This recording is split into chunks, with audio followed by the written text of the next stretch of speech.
Boa noite, povo de Deus. A paz esteja com todos.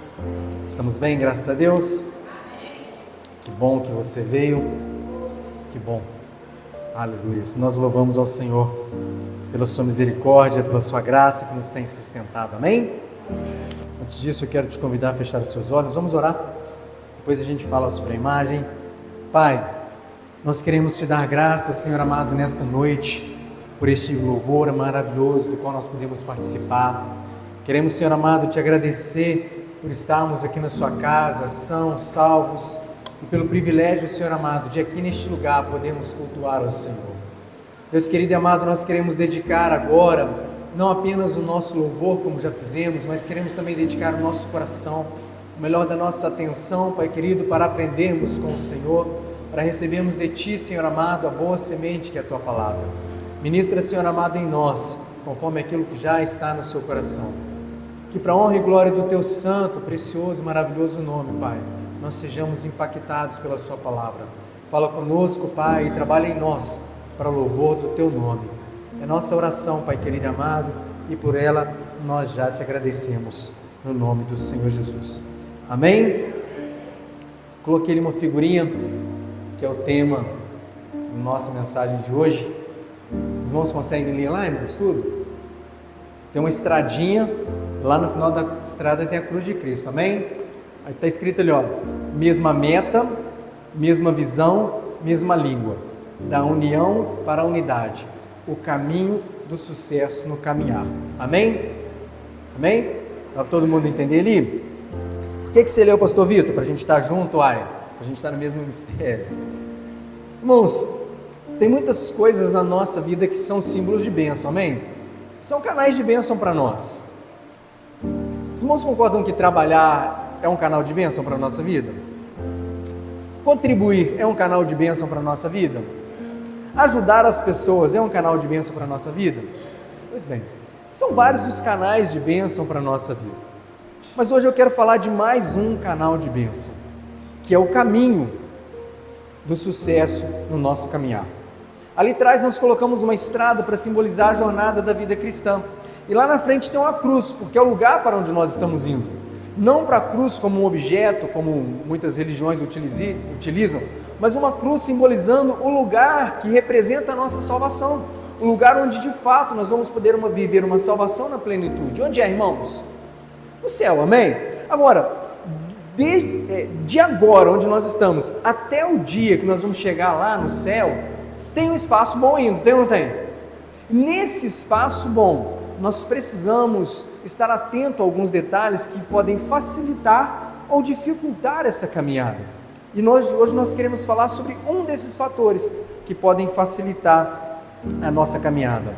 Repita assim comigo: é muito bom andar no rumo certo, mas é melhor ainda quando eu estou acompanhado da pessoa certa.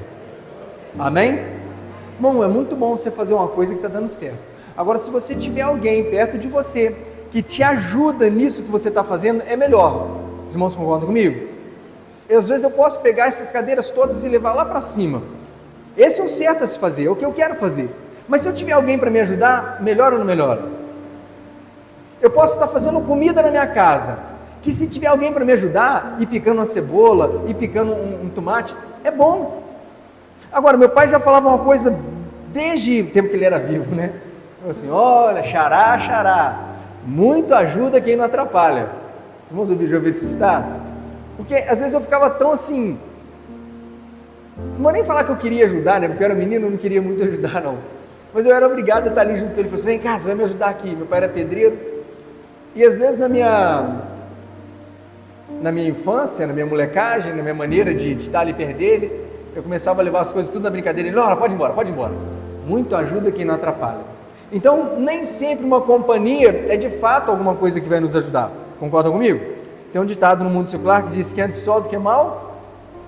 Mas o nosso livro, e nós vivemos do livro, não dos ditados populares, ele diz que é melhor serem dois do que ser, porque se um cair, tem mais alguém do lado para levantar. É melhor serem dois trabalhando do que ser um, porque o salário de dois é melhor do que o salário de um.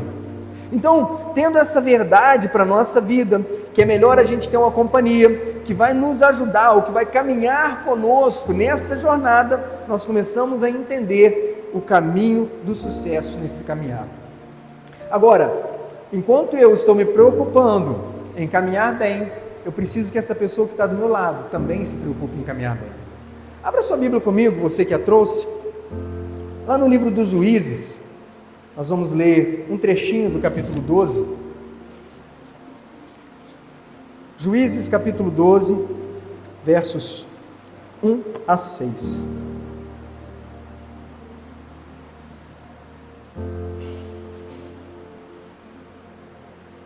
Amém? Glória a Deus. Juízes capítulo 12, verso 1. Talvez os irmãos já conheçam o texto, mas o Senhor sempre tem algo a ministrar na nossa vida, no nosso coração. Amém? Juízes, irmãos, está depois de Josué e está antes de 1 Samuel. Juízes capítulo 12. Diz assim, Juízes capítulo 12. Os homens de Efraim foram convocados para a batalha e dirigiram-se para Zafon e disseram a Jefité: por que você foi lutar contra os amonitas sem nos chamar para irmos juntos? Agora nós vamos queimar a sua casa e você junto. Jefité respondeu: eu e o meu povo estávamos envolvidos numa grande contenda com os amonitas. E embora eu os tenha chamado, vocês não me livraram das mãos deles. Quando eu vi que vocês não nos ajudariam, arrisquei a vida contra os amonitas e fui lutar contra eles. Se o Senhor me deu a vitória sobre eles, e por que vocês hoje vieram para cá para lutar contra mim? Jefité reuniu então todos os homens de Gileade e lutou contra Efraim. Os gileaditas feriram os efraimitas, porque eles tinham dito: vocês gileaditas são desertores de Efraim e de Manassés. Os gileaditas então tomaram todas as passagens do rio Jordão que conduziam a Efraim, e sempre que um fugitivo de Efraim dizia: deixe-me atravessar, os homens de Gileade perguntaram: você é efraimita? Se ele respondesse não, então diziam: digam então, Shibolete. Se ele dissesse Sibolete, sem conseguir pronunciar corretamente a palavra, prendiam-no e matavam-no no lugar de passagem do rio Jordão. 42.000 efraimitas foram mortos naquela ocasião. Amém? Só estuda aí. Pouca gente, né, irmãos? Pouca gente, né? Irmãos, todo o texto que nós lemos, ele tem um contexto, ele tem uma história por trás. Um texto sem contexto não passa de um pretexto, né? De uma desculpa para a gente falar aquilo que a gente quiser. Mas o texto ele tem um contexto que envolve. O livro dos Juízes, irmãos, é um livro de ciclos. O que é ciclos? O pessoal fica rodando pelos mesmos lugares. O povo se aproximava do Senhor, o Senhor abençoava o povo, e quando o povo estava abençoado, de repente o povo começava a se esquecer do Senhor. E quando o povo se esquecia do Senhor, lembra aquele dia que a gente fez aqui o exemplo da mãozinha? Ó? O Senhor com a mãozinha abençoada aqui? Quando o povo começava a sair desse lugar de bênção, o Senhor já não estava mais protegendo, e Ele permitia que os inimigos viessem e oprimissem Israel. Quando os inimigos vinham e oprimiam Israel, pegava eles mesmo, eles então começavam a padecer, talvez 1 ano, talvez 5, talvez 10, talvez 18, talvez 7, e até que eles desconfiassem, assim: cara, nossa vida está muito ruim, e porque a nossa vida está muito ruim, vamos clamar a Deus, quem sabe Ele tem misericórdia de nós. E assim eles faziam, eles iam clamar a Deus, para Deus ter misericórdia deles, para livrar-nos das mãos daqueles inimigos. E toda vez que Deus tinha misericórdia, que Deus levantava um homem ou uma mulher, esse homem ou essa mulher era chamado de juiz. Por isso nós estamos no livro dos Juízes. Então, dentre esses juízes, tem alguns que a gente conhece muito: Sansão, Gideão, a própria Débora. Então, tem alguns juízes que são muito conhecidos. Jefité é um dos juízes. O que acontece? Há 18 anos, algumas nações estavam oprimindo novamente Israel. Os filisteus, os amonitas em especial. E eles pegaram aquela parte central ali, ó, parte de Manassés, de Efraim, Judá, Benjamim, e ó, castigando eles por 18 anos. E aí, como a gente disse, é um ciclo. O povo começa a perecer nas mãos dos inimigos, e eles começam: ah, Senhor, por que o Senhor não liberta nós, Deus? Tem de misericórdia da gente, nós somos o seu povo. Hashtag coraçãozinho. Eles começaram a clamar a Deus, e agora Deus vai levantar um novo juiz. O problema é que dentre as pessoas ali não tinha ninguém que tinha coragem de lutar contra o inimigo.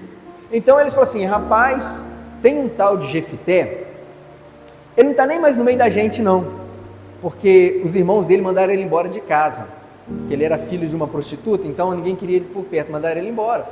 E lá nesse lugar onde ele foi, outros homens que também eram malquistos nos lugares, se juntaram para ele.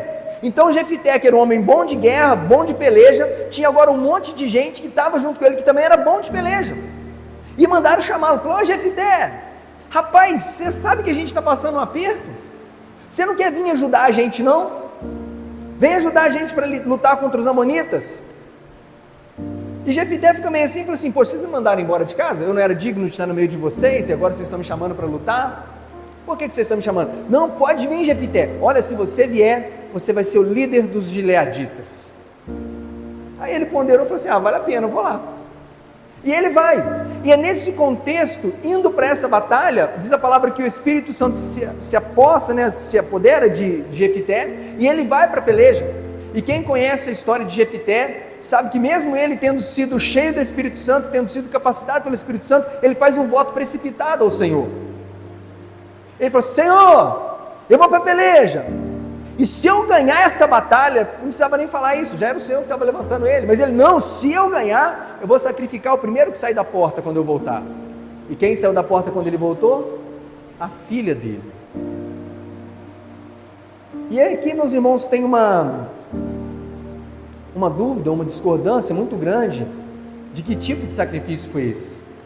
Uns vão dizer que de fato ele ofereceu a filha em holocausto, outros vão dizer que esse sacrifício foi ter deixado a filha sem que ela se casasse, mas não é o nosso foco nesta noite, até porque a Bíblia não diz com clareza, e aquilo que a Bíblia não diz com clareza, não podemos afirmar com certeza. Amém? Pois bem, fato é que ele venceu a peleja, e agora ele volta para sua casa feliz, jubiloso com os seus companheiros de peleja, e ele recebe a visita dos efraimitas. E os efraimitas perguntam: Senhor Jefité, nós ficamos sabendo que você foi lá lutar contra os amonitas, ficamos sabendo que vocês venceram, a questão é por que você foi lá e não chamou a gente? Agora, porque você fez isso, deixou a gente de fora da peleja, nós vamos te pegar, nós vamos matar você, nós vamos queimar a sua casa com você dentro. E aí Jefité fala assim: poxa vida, vê se faz sentido. No dia da luta mesmo, no dia do caldo entornando, eu fui lá e chamei vocês: gente, vocês querem vir me ajudar? Ninguém quis ir. Agora que eu fui lá, venci o inimigo, vocês vão brigar contra mim? Foi o Senhor que deu eles na minha mão. E aí ficou aquela peleja. O texto fala que Jefité falou assim: não, então vem cá meu time então, já que vai para brigar, traz meu time todo. Chamou os homens de Gileade. E aí tem um detalhe, irmãos, que a Bíblia fala, que eu acho interessante, eu sempre gosto de prestar atenção nas palavras que estão ali. Ele fala que o que fez mesmo o caldo entornar, a pancadaria estancar, foi que os efraimitas disseram assim: vocês de Gileade é um bando de desertor, tanto de Efraim quanto de Manassés. É como se fosse assim: esse povo que vocês estão aí chamando que são de vocês, nem é de vocês de verdade. E aí diz a Bíblia que Jefité com seus homens massacrou o povo de Efraim. E ele foi tão sagaz, pastor Jair, que ele falou assim: eu sei por onde eles podem fugir. Eles foram para as partes mais estreitas do Rio Jordão, vamos ficar esperando. Porque quando vier alguém de lá para cá, falando assim: não, eu sou de Gileade, estou de passagem, ele vai perguntar: não, se você é de onde? Se ele falar assim: eu sou de Gileade, não, você está com cara de Efraim. Você não é efraimita não? Não, eu sou não. Então fala Shibolete. Aí ele ia tentar falar assim: Sibolete, já era. Irmãos, eu sempre gosto de contextualizar para nós entendermos melhor. Vamos imaginar aqui. Imagina que o povo de Gileade eram os mineiros, Minas Gerais. Os amonitas eram os capixabas. E os povos de Efraim eram os cariocas. Então havia uma peleja muito grande. Os capixabas queriam pegar tanto os mineiros quanto o pessoal que era carioca. Fica mais fácil, fica? Capixaba, está tudo aqui, o Espírito Santo aqui, beleza. Só que os mineiros falaram assim: vamos lá pegar o pessoal do Espírito Santo, vamos lá agora. Aí virou para os cariocas e falou assim: vem com a gente. Ah, sabe o que é? Eu estou meio ocupado esse dia, rapaz, não vai dar. Vai ter jogo do Flamengo no dia, deixa para outro dia. E aí os mineiros foram sozinhos. Lembrando que os mineiros são povo de Gileade. Foi sozinho lá bater nos capixabas, ó, sapecou eles. Quando eles voltaram todos felizes, pastor Jair falou assim: aí, Gileade na veia, que é os nossos mineiros, voltaram felizes. Aí veio os cariocas, que absurdo, vocês foram lá bater nos capixabas e nem chamou a gente? Agora a gente vai pegar vocês, vamos acabar com a casa dos mineiros então. Vê se faz sentido, ô carioca, eu te chamei e você não quis ir. Não tem desse negócio. E aí, parece pelo texto, que o carioca mexe no brilho deles, falou assim: ah, esse povo mineiro não é de Minas, isso é uma mistura de paulista com o pessoal de capixaba, não tem ninguém da terra de vocês. Aí, irmão, o sangue ferveu. Aí deu pancadaria entre o povo de Minas e o povo do carioca, e a briga estancou, pastor Jair. Aí falou assim: quer saber? Eu vou marcar o lugar que eles vão tentar passar do Rio para cá. E foram ficar lá no cantinho esperando. Quando parecia alguém transitando pela estrada, podia ser algum mineiro viajando. Você é de onde? Eu sou de Minas, uai. Pode entrar. Mas de repente passava alguns que sabia da peleja. Falou assim: eu não vou falar que eu sou carioca porque eu não sou bobo. Eu vou falar que eu sou mineiro. Você é de onde? Eu sou mineiro. Você é mineiro mesmo? Sou, pai, mineiro, trem bom, uai. Tentando falar. Aí, olha como é que o Espírito Santo é maravilhoso. Ele dá uma estratégia para Jefté. Jefté, manda esse povo carioca falar arroz. Aí quando ele fala arroz, não pode ser cereal, não? Não. Não pode ser feijão, não? Não, tem que ser arroz aí. Arroz. Era aquilo ali que estava esperando. Quando ele falou biscoito, arroz. Irmão, sabe o que significa chibolete? Chibolete significa espiga de milho ou espiga de grão. Quando ele teve que falar a palavra, identificou de onde ele era, falou assim: cara, essa língua é de quem é de fora. E porque a língua é de quem é de fora, você não é bem-vindo do lado de dentro. Ou você fala a língua de dentro, ou você não é bem-vindo. E aí o que aconteceu? Ele nem entrava, porque se não saiu um chibolete bem feito, no dia falou assim: pode falar soletrado? A-R-R-O-Z, não, tem que falar junto, arroz. Aí já era. Irmãos, algumas coisas para nós, lendo no nosso dia, se a gente não contextualizar, não faz diferença. Por que o cara falava cibolete ou chibolete? Enquanto eu preparava, eu falei assim: eu acho que carioca dá para entender, porque o carioca, por mais que ele tente, ele não vai conseguir sair do arroz. O cara ele pode viver 300 anos em Minas Gerais. Você fala assim: você nasceu onde? Eu nasci ali no estado do Rio. Vai sair. Doralice, glória a Deus. É uma bênção. E glória a Deus por isso, irmãos, porque o nosso contexto nos permite essa diversidade. Lá não. Então, o que era esse chibolete e o cibolete? Só falava chibolete quem fazia parte daquele ambiente. Quem vinha de fora tentava falar um cibolete, tentava pronunciar, a palavra não saía legal. E por mais, pastor Jair, que ele tentasse enganar, treinasse, eu vou treinar arroz, aí consegui arroz, conseguisse entrar. Irmãos, quem é de chibolete não sustenta o cibolete, e nem quem é de cibolete consegue sustentar o chibolete por muito tempo. O que é isso, pastor Vitor? Está me dando vontade de ter um chiclete, né? Tanto bolete para lá e bolete para cá. Irmãos, quem fala cibolete, ou seja, uma língua que é de fora, pode até tentar entrar, mas ele não consegue sustentar a língua de dentro por muito tempo. Você pode analisar, irmãos, quem é de verdade sabe quem é de mentira. Quem vem de fora tenta se adaptar, tenta fingir que está caminhando com a mesma meta, mesma linguagem, mesma visão, tenta adaptar, mas daqui a pouco ele sai fora do trilho. Por que ele não consegue se manter na jornada? Porque ele não faz parte desse ambiente. O que a gente faz? Joga ele para fora? Não! Ele tem que passar por um curso intensivo, para que ele entenda o ambiente que ele está agora. Então, a nossa palavra hoje, ela vai girar em torno disso, sobre uma mesma língua, sobre uma mesma visão e sobre uma mesma meta. Nós temos um lugar comum para onde nós estamos indo. Nós temos uma visão que nós partilhamos para poder facilitar a nossa caminhada para este lugar. E dentre essa visão que vai nos facilitar caminhar para essa meta, nós precisamos falar uma mesma língua. Por quê? Porque se cada hora tiver uma linguagem diferente, a gente tropeça nas palavras. E aí a gente acha que está falando como quem é de dentro, e a gente acaba falando como quem é de fora. Ou então eu trato alguém e falo assim, esse cara aguenta ouvir um chibolete. E ele não aguenta, porque na verdade o chibolete dele está só na casca. Por dentro, ele ainda é cibolete. Por fora, pastor Jair, ele parece que é de dentro.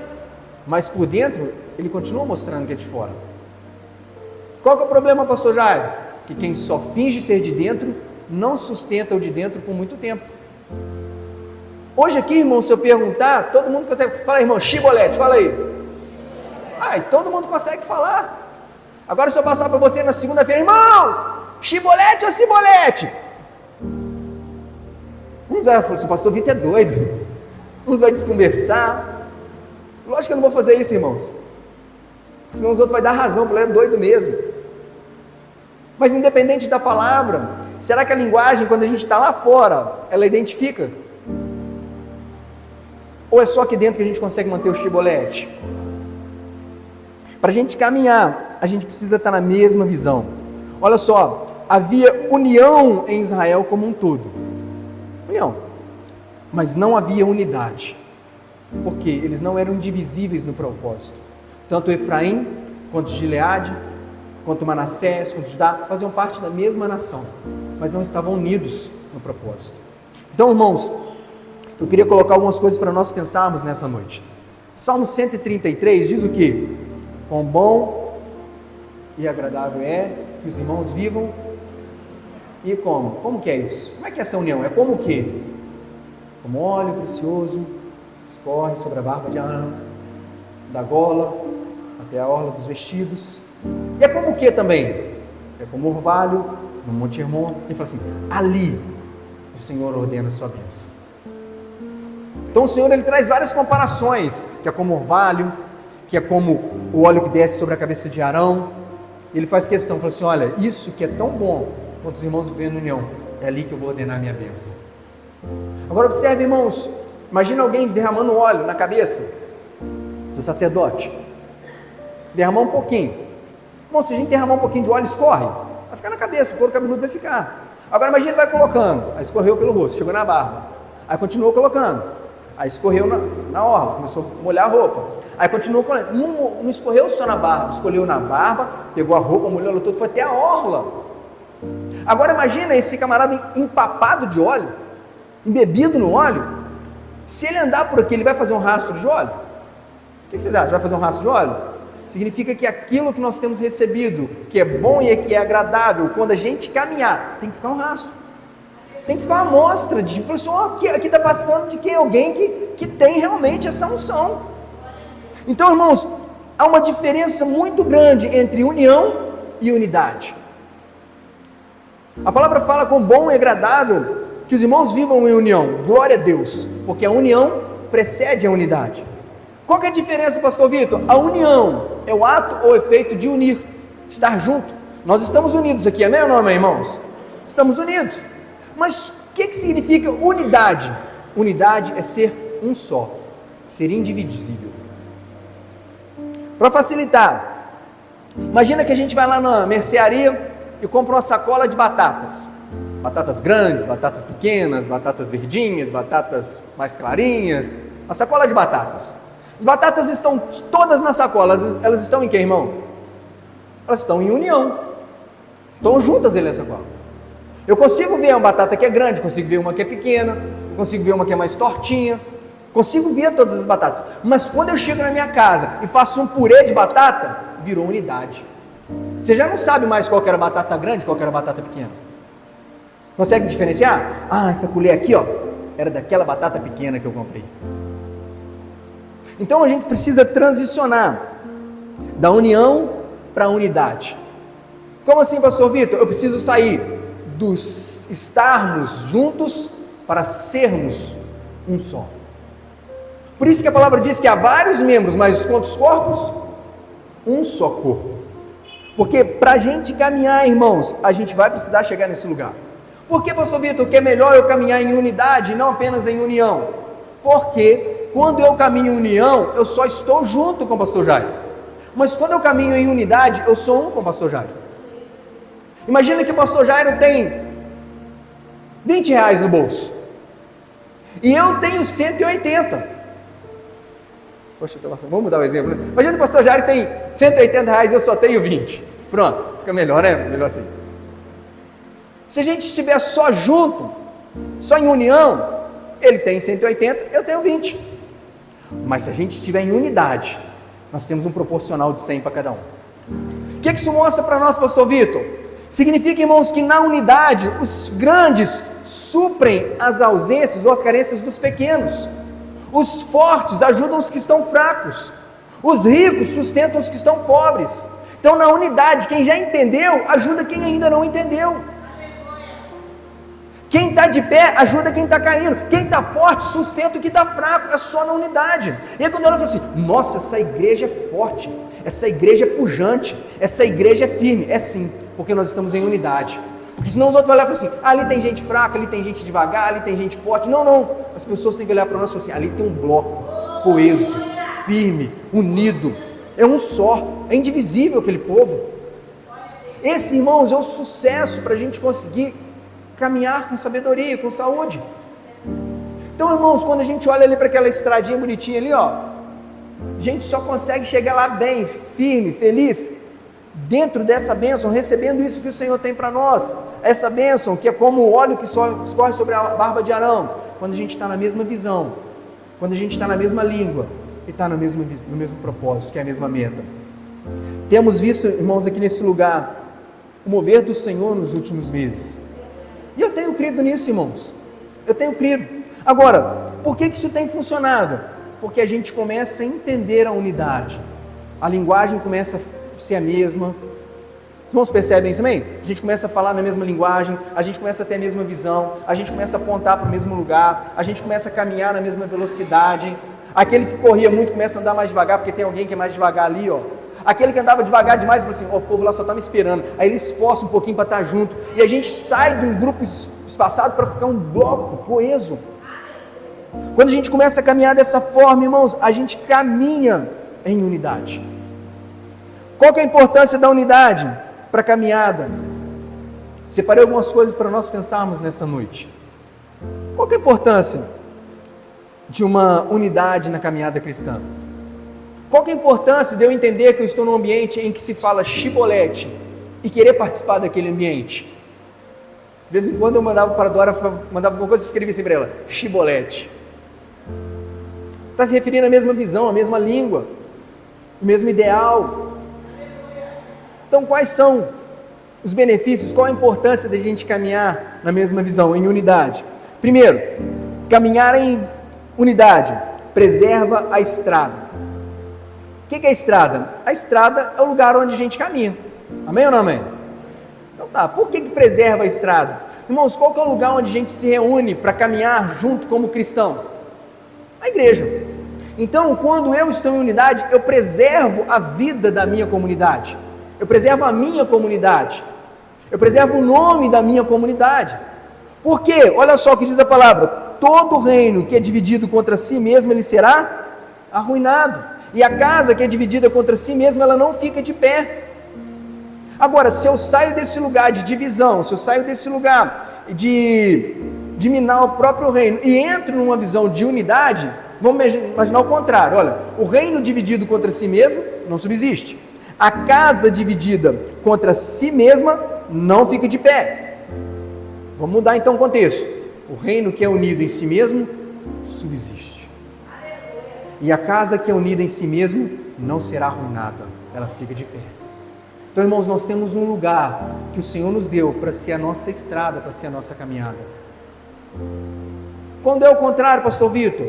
É quando a gente percebe que no meio onde as pessoas estão, ocorrem muitos bochichos, muita fofoca, muito disse-me-disse. E aí começa a minar o ambiente. Mina ou não mina, irmãos? Se a gente começar com grupinhos, dissensões dentro da igreja, o grupinho do fulano não conversa com o grupinho do ciclano, começou a minar a igreja. Então essas coisas servem para nós, para nos trazer a lembrança. Assim, olha, quando a gente divide, ela perece, mas o contrário também é verdade. Quando a gente une, ela fica de pé, ela fica sustentável. Então esse é o primeiro, irmãos, é o primeiro benefício para quem sabe o que é caminhar em unidade. Qual que é o primeiro ponto, pastor Vitor? Primeiro ponto de importância da unidade: quem caminha em unidade preserva o lugar de caminhada. Primeiro ponto. Segundo ponto, que é igualmente importante: caminhar em unidade preserva a jornada ou o propósito. Como assim, pastor Vitor, preserva a jornada? Amós 3,3 diz assim: como poderão andar dois juntos se eles não estiverem de acordo? Irmãos, nós podemos ter um lugar abençoado com pessoas abençoadas, que se a gente der a mão, se a gente alinhar com quem pensa diferente, com quem tem uma maneira de viver diferente. A gente nos cultos de quarta-feira, que é os nossos dias de estudo, eu falo isso muito claramente com os irmãos, eu falo assim: olha, isso aqui eu penso que é preto, tá? Eu penso que é preto. Eu penso que essa coisa aqui é de madeira, mas vão ter pessoas que vão dizer que é de tijolo. Vão ter pessoas que vão dizer que é de ferro. E talvez se você estivesse na igreja dessas pessoas, ele ia falar assim: olha aqui, irmãos, é ferro. Mas nós não estamos lá. E porque nós não estamos lá, não adianta eu pensar como está lá, quem está lá. Então, como a gente está nesse lugar, entendendo desse lugar, vivendo esse lugar, caminhando nesse lugar, fala assim: olha aqui, irmãos, isso aqui parece ser madeira. Então, se a gente tem uma mesma maneira de pensar, uma mesma maneira de caminhar, é muito melhor a gente caminhar junto, estando de acordo, irmãos. Lembra que a gente falou no começo? Falou assim: olha, por que é bom ser dois? Porque se um cair, o outro... Pois bem, essa semana eu estava indo em escola, fazendo palestra de bullying, nessas coisas. E tem uma atividade lá que eu incentivo os meninos a colocar para fora nas asinhas, né? Vão apostar comigo então. Eu incentivo eles a apostar mesmo. Aposta comigo. Aí eu pego o celular, boto a carteira em cima da mesa. Vamos apostar. Aí sempre tem um colega que fala assim: vai lá, aposta, cara. Fica incentivando o outro. Fica incentivando. Vai lá, aposta o seu celular. Aposta isso. E é uma coisa que eles parecem que vão ganhar, irmãos. Só que eu não sou bobo. Eu que fiz a palestra, então eu sei que não vão. Vamos apostar comigo, vamos apostar comigo. Aí fica um monte de coleguinha incentivando. Vai lá, cara, estamos contigo. E aparece celular, chinelo, boné, qualquer coisa. Caneta, garrafa d'água, qualquer coisa botou em cima da mesa. É isso aí, vamos apostar. Pronto, agora vamos ver. Aí 2 slides para frente eles percebem que eles perderam a aposta. Aí eu acho bacana que o mesmo cara que estava incentivando ele aí é o primeiro a rir dele. Então a palavra fala assim: é melhor serem 2 do que serem 1, porque se um cair, o outro levanta. Mas tem situações na nossa vida que, se a gente não escolher bem quem que é o 2 que está com a gente vai cair e ele vai rir da gente. Então é melhor serem 2, mas desde que os 2 estejam na mesma visão. É por isso que o salmista no Salmo diz assim: olha, bem-aventurado o homem que não anda segundo o conselho de ímpios. Irmãos, a gente pode ter amigo que não é cristão? Sim ou não? Claro que pode. Agora, não dirija a sua vida pelos conselhos que ele te dá. Amém? Por quê? Porque ele não teme ao Senhor como você teme. Você pode falar de qualquer coisa, o vocabulário vasto, mas no dia que chegar na hora de falar chibolete, ele vai tentar falar, mas vai ser um cibolete, porque ele não faz parte desse ambiente. Irmãos, os irmãos estão entendendo? Você pode conversar meia hora com um carioca, no nosso exemplo ali, se a palavra não tiver um S, talvez você nem percebe. Vamos passar por essa porta? Vamos. Vamos voltar por aquela porta? Vamos. Vamos sentar nesse altar? Vamos. Agora, nós passamos por quantas portas? Nós passamos por 2 portas. Aí quebrou. Então a gente pode ficar muito tempo conversando e não surgir aquele assunto que te identifica. Mas quando você percebe que o assunto se estreita, não tem como manter a mesma linguagem. Não tem, irmãos. E se você estiver ligado sobre, vai falar assim: opa, no meu reino, a linguagem é chibolete. Esse negócio de cibolete aí não presta não. Por quê, irmãos? Porque os nossos amigos, eles vão falar daquilo que é natural deles. Quando eu digo nossos amigos, os que não são cristãos, vão falar daquilo que é natural deles. E nós precisamos saber aquilo que é natural nosso. Por quê? Porque se eu não tiver essa convicção, daqui a pouco eu estou trocando a palavra e estou pronunciando igual ele. E a gente tem que tomar esse cuidado. Primeira coisa então, pastor Vitor, qual que é? Estarmos em união, para que a estrada, o lugar onde a gente caminha, não seja dividido.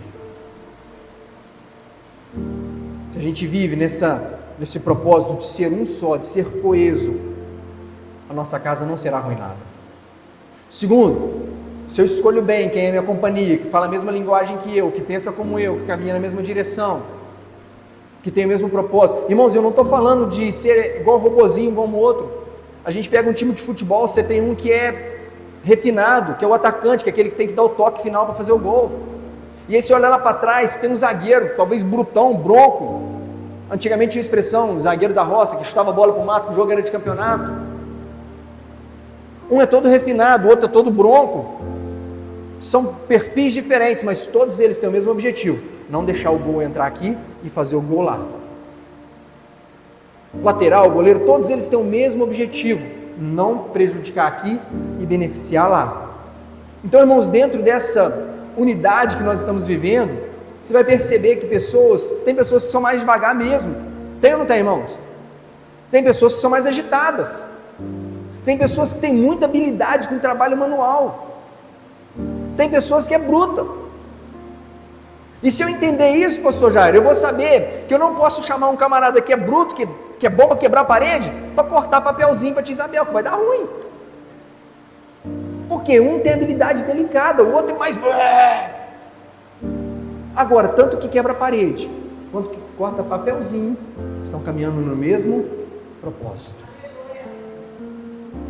Terceiro ponto, mas não menos importante: quando a gente caminha em unidade, essa caminhada torna os caminhadores, ou os caminhantes, ou os andarilhos, ou os viajantes do caminho, pessoas imparáveis. Amém? Vou repetir: quando a gente caminha em unidade, quem caminha nesse bloco é imparável. O que é isso, pastor Vitor? Irmãos, o povo estava construindo a Torre de Babel, lá atrás, construindo. A ideia deles foi assim: vamos construir uma torre que tenha dupla função. Primeiro, ele chegar tão alto que ele alcance o céu, e segundo, se Deus mandar outro dilúvio, a gente está de boa. Imagina que eu vou subir aqui em cima, ó. Vai que a água vem só até aqui, ó. Tranquilo, estou em cima da torre. Era essa a visão. E aí Deus olha para a intenção do coração do homem e fala assim: opa, não é bom o que eles estão fazendo. E aí tem uma expressão muito interessante. Deus diz assim: desçamos e confundamos. Por quê? Olha o que Deus diz em Gênesis 11:6. Vejam, disse o Senhor, todos se uniram e falam a mesma língua, e isto é só o começo do que fazem. Agora, nada do que se propuserem a fazer daqui em diante lhes será impossível. Então veja bem, Deus disse assim: olha, eles estão fazendo esta obra e eles falam a mesma língua. A obra parece difícil, parece grande, mas eles vão concluir, porque eles falam a mesma.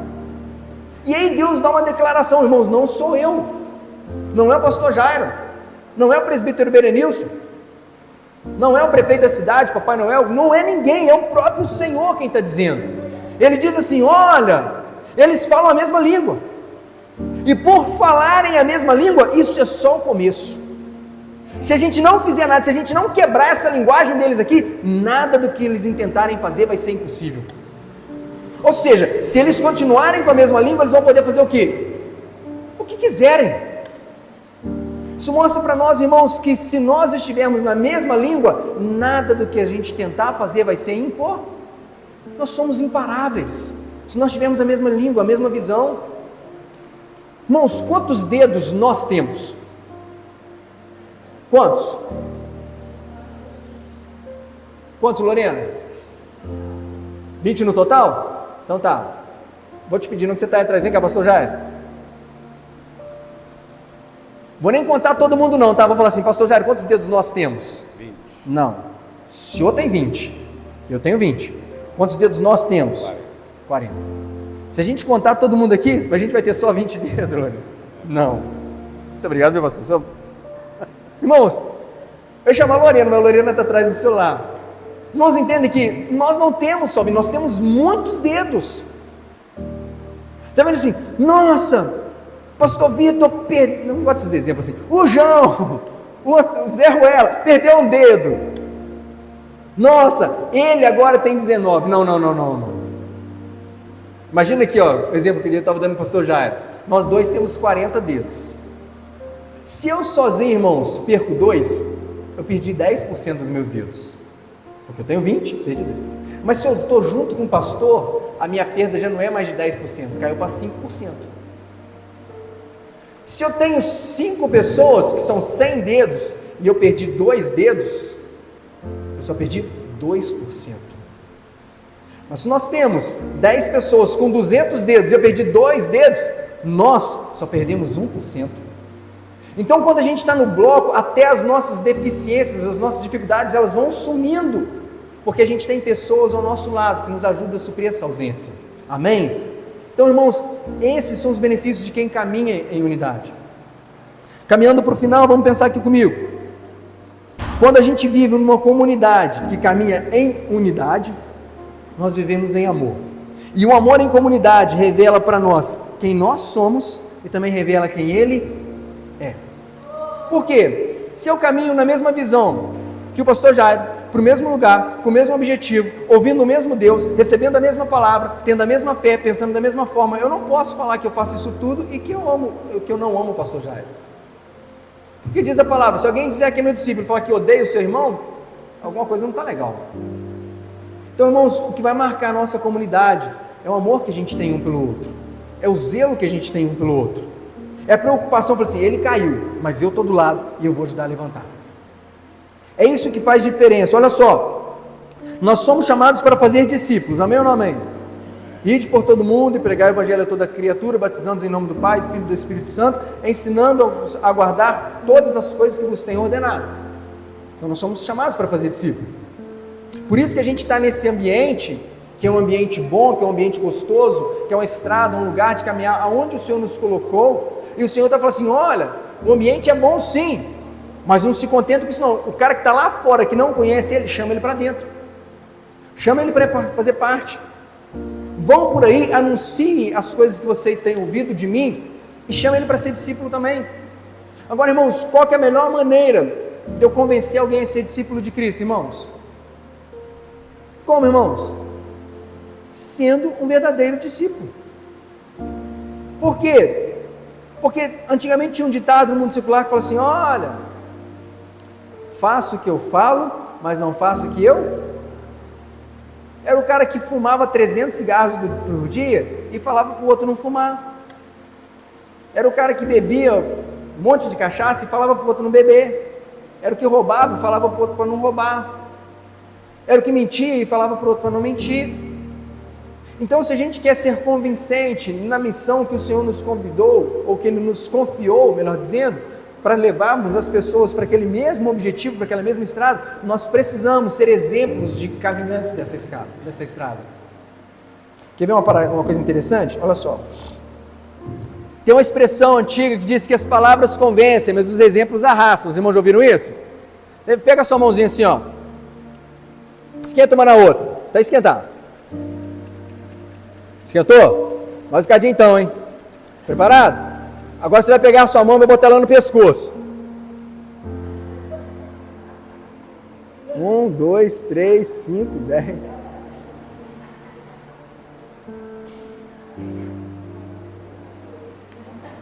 Vocês perceberam? Teve gente que ficou com a mão lá. Irmãos, eu falei para você colocar a mão no pescoço, mas como eu botei a mão na testa, você também colocou a mão na testa. Por que isso, pastor Vitor? Porque minhas palavras e os meus exemplos não falaram a mesma coisa. Isso acontece o tempo todo, meus irmãos. Isso porque ainda teve gente que ficou assim. Tá. Porque se a gente faz de primeira, a gente ia fazer errado. Irmãos, é um exemplo simples, mas que mostra para nós a importância de estar alinhado aquilo que a gente fala com aquilo que a gente vive.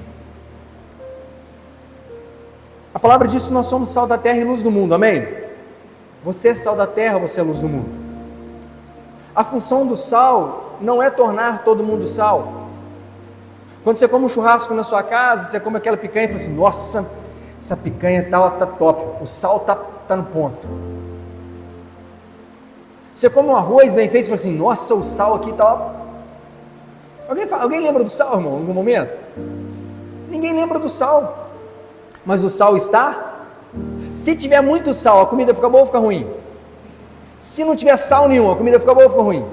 Então o sal é no ponto. O sal é o equilíbrio. Então o que o sal faz, pastor Vitor? O sal vai salgando a carne, vai deixando ela boa. Aí aquela carne que ninguém aguentava comer, ela começa a ser mais palatável. O que está acontecendo? Eu estou recebendo umas pitadas de sal. E aí você vai jogando sal na medida certa, até que aquela carne que era ruim, que era insuportável, ela está tão boa, fala assim, cara, eu quero ser sal também. E ela muda de time. Agora ela vai começar a fazer diferença em outra carne.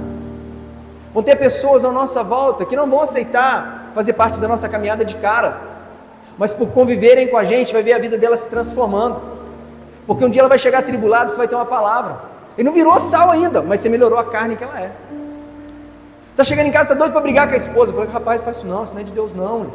Vou fazer uma oração para Deus te dar sabedoria. E aí você vai salpicando um pouquinho de sal, e daqui a pouco a vida dele começa a mudar. O que está acontecendo? Rapaz, você está virando sal, você nem percebeu. Então o nosso exemplo, ele vai convencer essas pessoas. Amém? A melhor maneira, irmãos, de nós mostrarmos que somos discípulos do Senhor, é mostrando que nós somos de fato discípulos do Senhor. A palavra diz que nós seremos conhecidos como os discípulos do Senhor, não se andarmos com uma placa, não se andarmos com um crachá, mas nós seremos conhecidos como os discípulos do Senhor se fizermos o quê? Amarmos uns aos outros. Quando que eu consigo amar um ao outro? Quando eu estou em unidade. Porque aquilo que acontece com o pastor Jairo, dói em mim. Aquilo que acontece com a Priscila, dói em mim. Aconteceu com a Raquel, dói em mim. Essa é a diferença, irmãos, de um amor que é de sentimento e de atitude. Atos dos Apóstolos, capítulo 3, nos conta de Pedro e João subindo ao templo à hora nona. E eles encontram um coxo, que estava ali no meio do caminho pedindo dinheiro. E ele falou assim, me dá uma moeda aí. E Pedro diz assim, olha, eu não tenho prata nem ouro, mas o que eu tenho eu te dou. Em nome de Jesus Cristo Nazareno, levanta e anda. Deu a palavra, não deu? E o que Pedro faz em seguida? Ele estende a mão para ele. Então, irmãos, existe um amor que é um amor de sentimento, mas também existe um amor que é um amor de atitude. Eu estou caminhando junto com a Raquel, e a Raquel e eu temos a mesma visão, que é melhor serem dois do que serem um, porque se um cair, o outro ajuda. Aí a Raquel caiu, aí eu tenho a mesma visão, opa, ela precisa ser ajudada. Aí eu me ajoelho do lado dela, Raquel, vamos fazer uma oração poderosa, para que Deus envie alguém para te levantar desse caminho, aleluia. Não, irmão, eu estou do lado dela, quem vai levantar a mão para ela? Sou eu, amém? Então quando o Senhor te permitir presenciar um irmão passando dificuldade, quem que Deus vai levantar, irmãos, para poder ajudar aquela pessoa? Você. Isaías lá no meio do templo do Senhor, e o Senhor fala assim, olha, a quem enviarei e quem há de ir por nós? Quantas pessoas tinha lá? Só Isaías, irmãos. Eu fico imaginando assim, quem será que há de ir por nós? Quem vai ser que vai por nós? A Isaías. É esse daqui. Ele estava lá. Quem que o Senhor levou para dentro do templo para ter a visão? Isaías. Então quando o Senhor pergunta, quem vai de ir por nós? Quem será, gente? Quem será que está vendo a pessoa precisando de ajuda? Quem será? Com quem será que Deus quer contar nessa caminhada? É você que está lá, ué. Ah, não, Deus vai mandar alguém. Deus vai mandar um homem de fé para te ajudar, viu, irmão? Não, cara, você que é um homem de fé, você que é mulher de fé. Amém? É você que está lá. Amém, irmãos? Amém? Só pule na água se você souber nadar. Amém? Nem estava escrito aqui. O que significa isso? Às vezes a gente pega uma palavra e abraça ela de uma maneira tão grande, pastor Jairo, que tira da gente a nossa capacidade de refletir. Amanhã a gente está passando num lugar, vê alguém afogando, fala assim, opa, pastor Vitor falou que se eu ver alguém afogando, é comigo que Deus quer contar. Aí você pula dentro d'água. Aí cara, eu também não sei nadar. Aí deu ruim. Não é isso, irmãos. Não é isso. Judas, a carta de Judas, ele fala para a gente ter misericórdia de algumas pessoas que estavam se afastando e fala assim, Tende deles misericórdia com temor. O que é misericórdia com temor? Quanto vale uma alma, irmãos? Quanto vale uma alma, irmãos? Uma alma vale mais? Se eu perder a minha alma para salvar outra alma, faz sentido? Faz sentido? Vou botar uma alma para dentro do reino. Para entrar uma alma, eu jogo outra alma para fora. O reino ganhou ou perdeu? Eu tenho 10 reais. Tirei 10 reais e peguei 10 reais, com quanto que eu fiquei? Com os 10 reais, irmãos. Eu não ganhei nem perdi. O que quer dizer isso? Dependendo do lugar onde a pessoa estiver, está dentro d'água, não entre na água. Jogue corda, jogue boia, liga para o bombeiro, estica um pedacinho de pau, mas não entra lá. Olha, pastor Jair, eu entendi que eu preciso buscar a pessoa está lá no baile funk, não vai lá, não vai não, hein? Pastor, ela está lá na prostituição, vou lá no bordel junto com ela, não, vai lá não. E se você algum dia estiver aqui, vai com mais 5 pessoas, você faz cordinha humana assim, ó, já viu quem vai tentar tirar os outros da água faz cordinha humana? Por quê? Porque se de tudo você escorregar, tem mais 4 pessoas para te tirar. Irmãos, tem um monte de gente que cai ao longo da caminhada cristã, porque vai ajudar quem não estava preparado para ajudar. Namorado que arruma namorada que não é crente. Não, eu vou trazer ele para a igreja, no final das contas, tá os dois. Não, eu vou trazer minha mulher, meu marido, minha esposa, meu vizinho, meu periquito, meu papagaio. Não, ele é ímpar, vai dar certo. Vigia. Amém, irmãos? Só entra na água se você souber nadar. E eu quero encerrar com esse texto. Abre comigo, Romanos capítulo 15, verso 1. Amém? Nós vamos ler do 1 ao 6, tá bom? Diz assim: nós, que somos fortes, devemos suportar as fraquezas dos fracos e não agradar a nós mesmos. Cada um de nós deve agradar ao seu próximo, para o bem dele, a fim de edificá-lo. Pois também Cristo não agradou a si próprio, mas como está escrito: os insultos daquele que te insultam caíram sobre mim. Pois tudo o que foi escrito no passado foi escrito para o nosso ensino, de forma que por meio da perseverança e do bom ânimo procedentes das Escrituras, mantenhamos a nossa esperança. Olha o verso 5.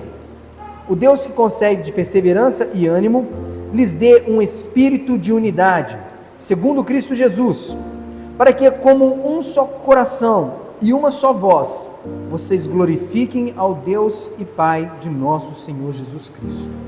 Amém? Que o Senhor, irmãos, nos dê um espírito de unidade, para que com um só coração e uma só voz, nós possamos glorificar o Senhor. Pastor Vitor, o que eu faço agora?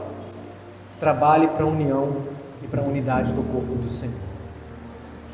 E se você ouvir, irmãos, em algum momento, alguém aparecer com um chibolete no nosso meio, opa, isso aí está parecendo chibolete. O que é o chibolete, pastor Vitor?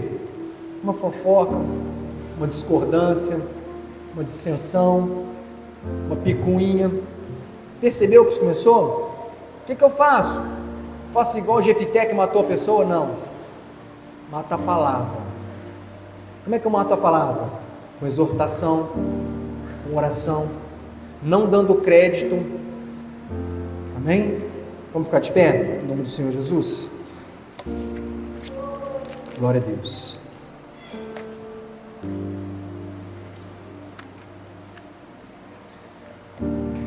Hoje nós falamos, irmãos, sobre a unidade, a importância de estarmos juntos, não só de estarmos juntos com pessoas que estão afiadas, alinhadas com o Senhor, mas também de sermos pessoas que estão alinhadas com o Senhor.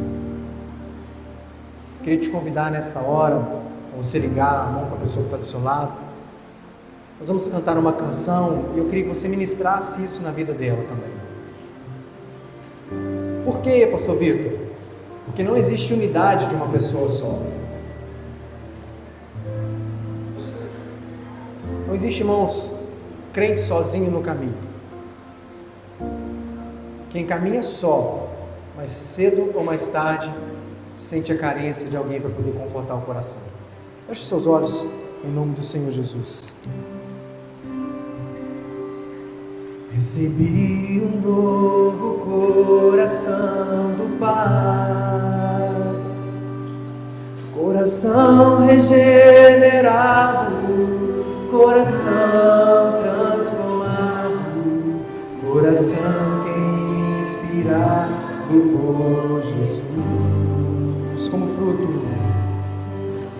fruto desse novo coração. Eu declaro a paz de Cristo, te abençoo, meu irmão. Preciosa é a nossa comunhão.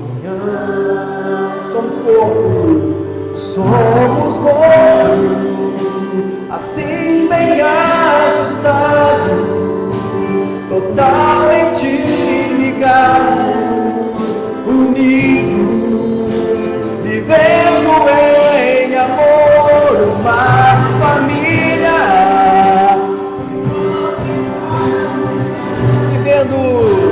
vivendo a verdade, expressando a glória do Senhor, uma família, vivendo o compromisso do grande amor de Cristo.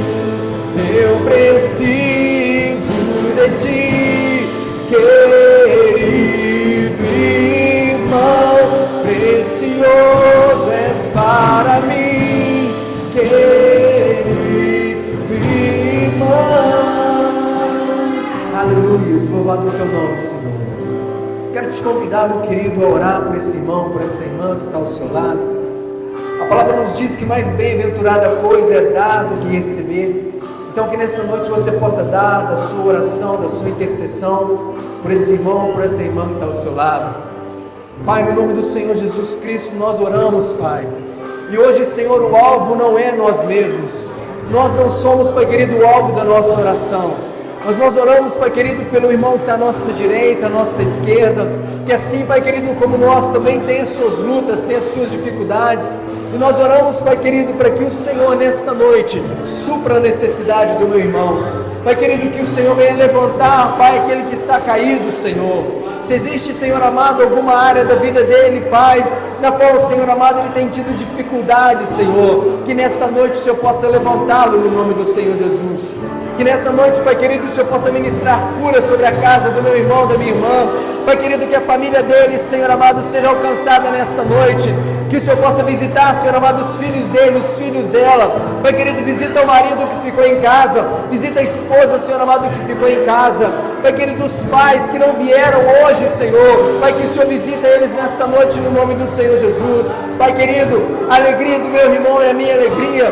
Pai querido, a bênção do meu irmão é a minha bênção. Senhor, quando nós caminhamos em unidade, Senhor, num só corpo, indivisíveis, Senhor. Aqui, Senhor amado, o Senhor ordena a sua bênção. Nós queremos ser, Pai querido, uma comunidade saudável, uma comunidade que caminha, Senhor, nos teus propósitos, que caminha, Senhor amado, na visão do Senhor. Por isso, Pai querido e amado, nesta noite, nós declaramos que somos um corpo ligado, bem ajustado, e a nossa força vem do Senhor, a nossa unção vem do Senhor. Nós somos muitos membros de um só corpo, mas o cabeça é Cristo Jesus. Aleluias!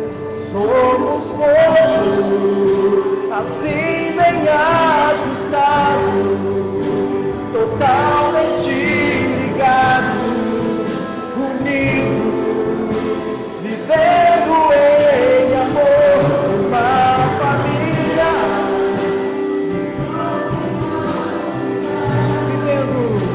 vivendo a verdade, expressando a glória do Senhor, uma família.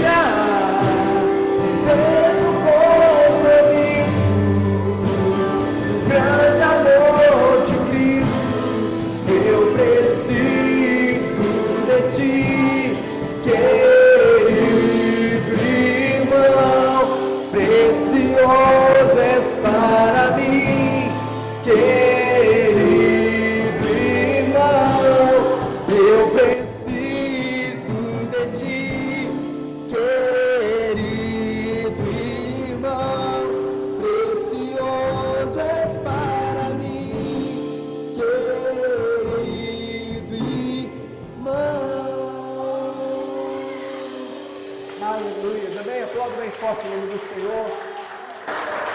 Graças a Deus. Amém, meus queridos. Aleluia. Olha aqui para frente, sem fazer alarde. Para estar quietinho no altar do Senhor. Grandes coisas estão por vir. Ganhei até um biscoito, irmão. Olha que maravilha.